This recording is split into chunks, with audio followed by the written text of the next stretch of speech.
Palakkad public library. Palakkad છે, પલક્કડ એટલે નામ ઉપર છે, જો આ કોઈ પણ સાઉથ નું કઈક હશે. Public library. હવે જો ઇન કેરલા, કેરલા ક્યાં આવ્યું સાઉથમાં? કેરલા એક એવું સ્ટેટ છે કે જેની અંદરથી મોસ્ટ મતલબ જેના અંદર શિક્ષણનો દર ઊંચો છે. જે ભારતની અંદર જે અમુક રાજ્યો છે એની અંદર જે શિક્ષણના દર ઊંચાવાળા રાજ્યો હોય એમાં કેરલાનું સ્થાન છે. પછી બીજી વાત છે, કેરલાએ બહુ બધા આઈએએસ ઓફિસરો આપેલા છે, આઈપીએસ ઓફિસરો આપેલા છે, ગવર્મેન્ટ સર્વન્ટ આપેલા છે, કારણ કે ત્યાં શિક્ષિત લોકો છે. એવું. In Kerala the Palakkad district public library has been set up and running since September 2013. હવે કેરલાની અંદર પલક્કડ નામનો જિલ્લો છે, એની અંદર એક public library has been set up કે ભાઈ બનાવવામાં આવી છે અને રનિંગ સિન્સ સપ્ટેમ્બર 2000 એટલે 2013 થી એ કામ શરૂ છે. It is a fine modern library. એ બહુ ફાઇન એટલે કે સુંદર, મોડર્ન એટલે કે અત્યાધુનિક library. A centre for information કે ભાઈ માહિતી માટેનું એક એ સેન્ટર કે ભાઈ માહિતી માટેનું કેન્દ્ર. નોલેજ, જ્ઞાન, wisdom, culture activities, research and reference કે ભાઈ એની અંદર આખી આખી એક જે આપણે સાંસ્કૃતિક કાર્યો કરવાના હોય, કોઈ રિસર્ચ કરવાનું હોય, સંશોધનો કરવામાં અને રેફરન્સ માટેની આખી લાઇબ્રેરીનું સેટઅપ છે. But it has recently been in a news for different reason. પણ એ હમણાંથી ન્યૂઝમાં એટલે કે ભાઈ સમાચારોમાં છે કંઈક અલગ જ reason. A third of its 1000 member are woman કે ભાઈ લાઇબ્રેરી હોય ને એની અંદર એવું હોય કે એના મેમ્બર બનેલા હોય, મેમ્બર બનવું પડે, કોઈ એની ફી હોય નજીવી, એ ફી આપવાની, તમે એના મેમ્બર બનો, તમને બદલામાં કાર્ડ આપે. તો એવા આ પલક્કડ ડિસ્ટ્રિક્ટની લાઇબ્રેરી પાસે 1000 મેમ્બરો છે, પણ એનાથી થર્ડ એટલે કે એના ત્રીજા ભાગના સ્ત્રી મેમ્બર છે, women, WOMEN. Supported by the shared space, the library offered them launched a women's unit in February 2014. The unit got together to discuss methods of empowering women. હવે જો 2014ની સાલની અંદર કે ભાઈ આ લાઇબ્રેરી છે પલક્કડ પબ્લિક લાઇબ્રેરી, એ સ્ત્રીઓ માટે એક જગ્યા અલગથી ઓફર કરી એની લાઇબ્રેરીમાંથી કે ભાઈ ત્યાં તમે બધી જે સ્ત્રીઓ છે એ ભેગી થઈને વુમન એમ્પાવરમેન્ટ કે ભાઈ સ્ત્રીઓ કઈ રીતે હજી વધારે સશક્ત બની શકે, કઈ રીતે ઇન્ડિપેન્ડન્ટ બની શકે, એના માટેની આખી તમે ત્યાં વાર્તાલાપ કરો, એના પ્લાન્સ બનાવો. The library opened its hall for film screening, workshops in home economics or gardening, child care or the arts, and for women to get help in managing family conflicts, legal disputes and professional problems. હવે જો માનો કે લાઇબ્રેરીએ શું કર્યું, લાઇબ્રેરીમાં hall હતો, એને આ લોકોને સોંપ્યો, ઓપન કર્યો, ખુલ્લો કર્યો આમના માટે, સ્ક્રીનિંગ માટે કે ભાઈ એમને ત્યાં કોઈ પણ સ્ક્રીનિંગ કરવું, માનો કે કોઈ વસ્તુ છે શીખવી છે, તમે કેમ યુટ્યુબમાં અત્યારે જોવો છો એમ ઘણા એનું સ્ક્રીનિંગ કરવું હોય એમને, તો એમના માટે ત્યાં સ્ક્રીનિંગ કરી શકે. વર્કશોપ કે ભાઈ વર્કશોપ એટલે શું કે ભાઈ કોઈ સ્ત્રીને છે કે ભાઈ શીખવું છે, ભરત ગૂંથણ કેમ થાય એના શીખવાડવા હોય, તોરણ કેમ ભરાય એ શીખવાડવા હોય, કોમ્પ્યુટર કઈ રીતે ઓપરેટ થાય એ શીખવું હોય, કોમ્પિટિટિવ એક્ઝામ કઈ રીતે આપવી એના માટેના પણ વર્કશોપ, એટલે આવા કાર્ય ત્યાં થઈ શકે. પછી હોમ ઇકોનોમિક્સ કે ભાઈ હોમ એટલે ઘર, ઇકોનોમિક્સ એટલે શું થાય કે ભાઈ જે આખી સંરચના છે, ફાઇનાન્શિયલ સંરચના બનેલી છે એ. પછી ગાર્ડનિંગ એટલે બગીચાના કઈ પણ કાર્યો કરવા, ચાઇલ્ડ કેર કે બાળકનું કઈ રીતે ધ્યાન રાખવું, આર્ટ્સ કે ભાઈ કળાઓ આજે મેં કીધું તોરણ પરોવવા અથવા કોઈ પણ વસ્તુ કે ભાઈ જે કલાકૃતિથી બને છે, ભરત ગૂંથણ એવું બધું. And for woman to get help in managing family conflict. Conflict એટલે શું થાય કે ભાઈ ઝઘડો, ફેમિલી ઘણા પરિવારોની અંદર માનો કે મોસ્ટ ઓફ પરિવાર જ્યાં ઓલા કે ને કે ભાઈ જાજા વાસણ હોય તો ખખડે જાજા, સમજે વાસણ હોય ત્યાં કે ભાઈ હોય જ અવાજ, એ રીતે મતલબમાં કે ક્યાંય પણ પરિવાર છે તો ક્યાંક નાના મોટા એવા રકઝકો હોય, કોન્ફ્લિક્ટ કે આ જે ફેમિલીના જે કોન્ફ્લિક્ટ થાય છે, ઝઘડા થાય એને કઈ રીતે હેન્ડલ કરવા, મેનેજ કરવા, એના માટે પણ ત્યાં એ સ્ત્રીઓ કરી શકે. Legal disputes and professional problems. Legal dispute એટલે કાયદાકીય રીતે કઈ એવા ઝઘડા હોય, કાયદાકીય ક્યાંય એવા ક્યાંય અટવાતા હોય એના વિશે પણ એ સ્ત્રીઓ જેના હાથમાં પુસ્તક આવે છે એનો સદુપયોગ કરે છે એ માણસને કોઈ રોકી શકશે, કારણ કે એની પાસે નોલેજ હોય છે. નોલેજ થી વધારે કઈ હોતું જ નથી. લોકો કહે છે પૈસા હોય છે, પણ જેની પાસે નોલેજ છે ને સાચું, એ પૈસા ગમે ત્યાંથી લઈ આવે છે.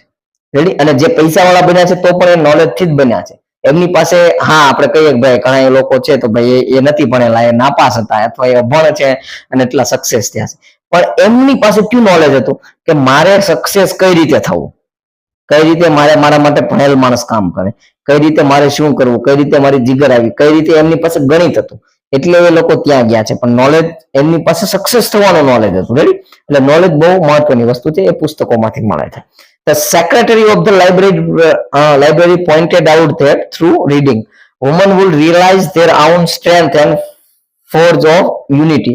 એટલે જે લાઇબ્રેરીના સેક્રેટરી છે એને એ તરફ નિશાન કર્યો, pointed out that through reading, ભાઈ સ્ત્રીઓએ વાંચીને એમને પોતાની અંદરની શક્તિઓ અને ફોર્સ ધ યુનિટી, કે ભાઈ યુનિટી એટલે કે ભાઈ એકતામાં શું પાવર છે એ એમને ખબર પડી.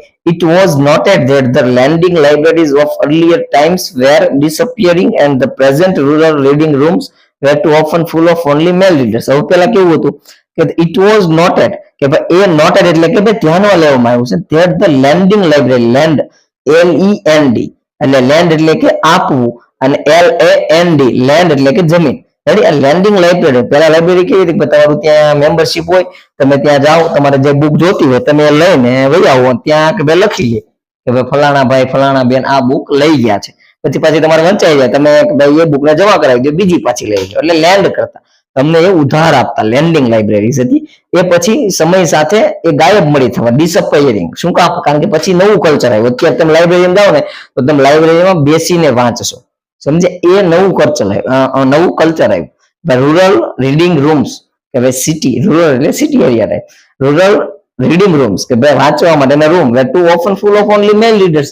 કારણ કે એની અંદર હજી શું હતું કે ભાઈ ત્રીજા ભાગની સ્ત્રીઓ હતી, બાકીના બે ભાગમાં તો પુરુષો હતા, એટલે ત્યાં પુરુષો વાંચતા હોય. યુનિટ ડિસ્કસ્ડ, તો ભાઈ જે આ ત્રીજા ભાગની જે વુમન હતી એમના યુનિટે નક્કી કર્યું that if the once well read women of Kerala continued to squander their hours in front of television, કે ભાઈ જો કેરલાની બાયુ છે એ એના કલાકો સુધી ટેલિવિઝનની સામે સ્ક્વેન્ડર એટલે કે બગાડે છે. It would encourage a climate in which women are afraid to go out after dark, કે ભાઈ જે સ્ત્રીઓ કઈ વાંચતી નથી અથવા કે ભાઈ સિરિયલો જોઈને જે એનો ટાઈમ વેસ્ટ કરે છે, પછી એક સમય એવો આવશે કે એ સ્ત્રીઓ બહાર નીકળવામાં એમને બીક લાગશે આફ્ટર ડાર્ક, કે ભાઈ સાંજ પછી. So the unit has formulated plans on opening separate reading rooms for women. પછી જે આ સ્ત્રી સશક્તિકરણ વાળી જે બહેનો હતી એમણે પછી પ્લાન બનાવ્યો, શું કે ભાઈ આપણે આપણા માટે એક અલગથી વાંચવા માટેનો રૂમ બનાવીશું. રેડી? આ બધી જ વસ્તુઓ એમણે કરી. શું કામ? કે એમની પાસે એવી વસ્તુ હતી. શું હતી? એમનો એક વિલ પાવર હતો, મારે આ કરવું છે. મુસીબતો આવી બધી જગ્યાએ, પણ એમણે એમનો સામનો કર્યો. એટલે આ પાઠ આખો આપણને શું કહે છે? મુસીબતો જીવનમાં બધાને આવશે. સજીવ છે, પક્ષી છે, પ્રાણી છે, મનુષ્ય છે, બધાને મુસીબતો કંઈક ને કંઈક. આપણને એમ થાય છે કે હું અત્યારે ભણું છું, મારે મુસીબત છે. આપણથી જે ભણતા નથી એને કંઈક અલગ મુસીબત છે. બધાને મુસીબત છે. એક જીવનમાં શીખવાનું છે, લડતા શીખવાનું છે. મુસીબતો છે, મુસીબતો ગમે ત્યાં ગમે એ પ્રકારે આવશે અને આવશે. 100% લખેલું છે. ભગવાને તે આ ધરતી પર આવ્યા હતા એમને પણ મુસીબતો પડી હતી. તમે અને હું આપણને પડવાની છે, એ સ્વીકારી લેવાનું, એના સંશોધન એની સામે ટકવાનું છે.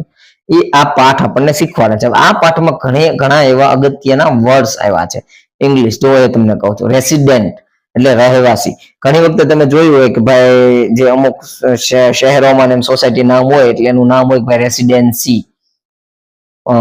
સપોઝ સમજો ભાઈ રોયલ રેસિડેન્સી, સિલ્વર રેસિડેન્સી, એટલે ત્યાં રેસિડેન્ટ કે રહેઠાણ થાય. રેસિડેન્ટ એટલે રહેઠાણ, રેસિડેન્ટ રહેવાસી. રેસિડેન્સી રહેઠાણ, રહેવાસી, બંનેમાં ફરક આવે. લોબિડ એટલે અસર પાડવાનો પ્રયત્ન કરવો. લોબિડ આગળ શું આવ્યું હતું? પેલા ક્યારે સ્ટેશન બનાવ્યું ત્યારે લોબિડ એ શબ્દ ત્યાં આવ્યો, એટલે અસર પાડવાનો પ્રયત્ન કરો. પછી પુલ્ડ ઇન એટલે માં, પુલ એટલે ખેંચવું, અંદર નાખવું. આપણે કહીએ કે પુલ્ડ ઇન, દબાણ આપવું. બર્નિંગ ડિઝાયર, બર્નિંગ એટલે સળગવું, ડિઝાયર એટલે ઈચ્છા, સળગતી ઈચ્છા. કન્ટ્રીબ્યુટેડ ફાળો આપવું, કોન્ટ્રીબ્યુટેડ ફાળો આપવો. રેન્જિંગ ફ્રોમ થી લઈ, આપણે એમ કહીએ ને કે ભાઈ રેન્જ, કે ભાઈ આ સપોઝ આપણે સમજીએ કે ભાઈ કોઈ બેટરી છે કે જે લાઈટ પાડે છે, આપણે હાથબત્તી કહીએ, એ લાઈટ પૂછે કે એની રેન્જ શું છે, કેટલા અંતર સુધી આની રેન્જ કે દૂર જાય છે. એ જે રેન્જ છે ને એને રેન્જિંગ ફ્રોમ, કે ભાઈ થી લઈને, મારાથી લઈને, એટલે રેન્જિંગ ફ્રોમ એ રીતે તમે યાદ રાખી શકો. પછી ડેસ્ટિની એટલે કે ભાઈ નીતિ, બિલીવ્સ ઇન યોર ડેસ્ટિની જે આવે છે ને એમાં તમે બિલીવ્સ એટલે કે ભાઈ વિશ્વાસ રાખો, ડેસ્ટિની એટલે નીતિ, પોતાની નીતિ ઉપર વિશ્વાસ રાખો. પછી કમિટી એક શબ્દ આવ્યો હતો, કમિટી એટલે સમિતિ.